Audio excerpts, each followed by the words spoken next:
So continuing on in the lesson, then the Second Continental Congress was formed because the King of England refused to listen to the colonists.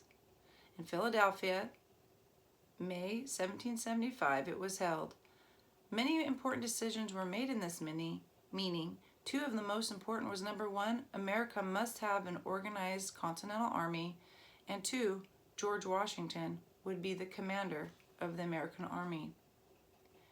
You know, then America went through a series of battles. There was the Battle of Bunker Hill, where the men ran out of gunpowder, and this British won on that one. The British held Fort Ticonderoga as well, which was located on the main road of Canada and New York. And it contained guns, cannons, and ammunition. In the land that was now Vermont lived Ethan Allen and a group of patriots who called themselves the Green Mountain Boys. They decided that they would take the Fort Ticonderoga from the British. So early in the morning, the unexpected British were sleeping, and these Green Mountain Boys surrounded the Fort Ticonderoga.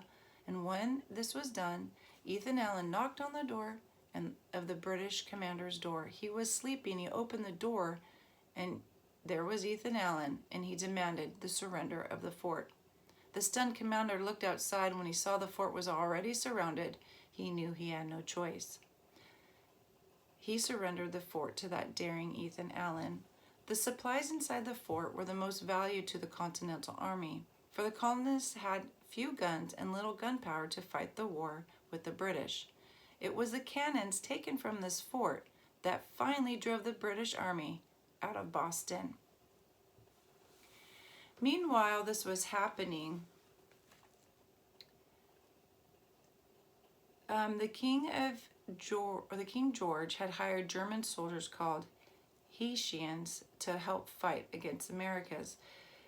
You know, the king heard that there was just these pushbacks can continue to go, and many of the English believed in England that they believed the American colonists should have the equal rights. And many people of England themselves did not agree with King George or the government, so the king was forced to hire German soldiers to fight.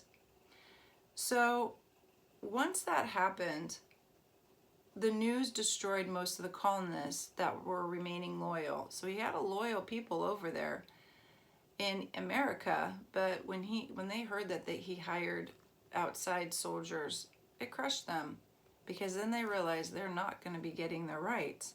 They realized they must fight for their independence.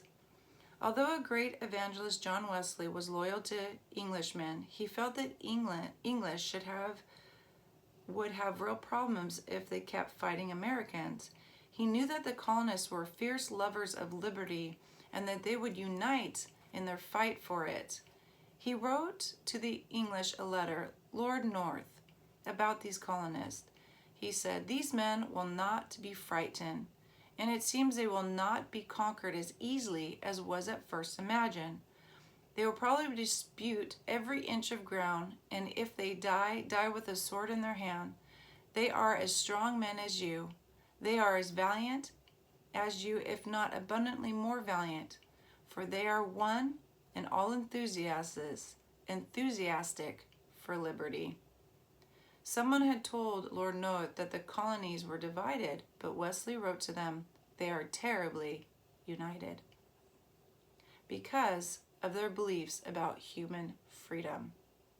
The representatives of the Second Continental Congress now asked that the Declaration of Independence be written, stating the reasons why the colonists wanted their independence. We'll be back with another one.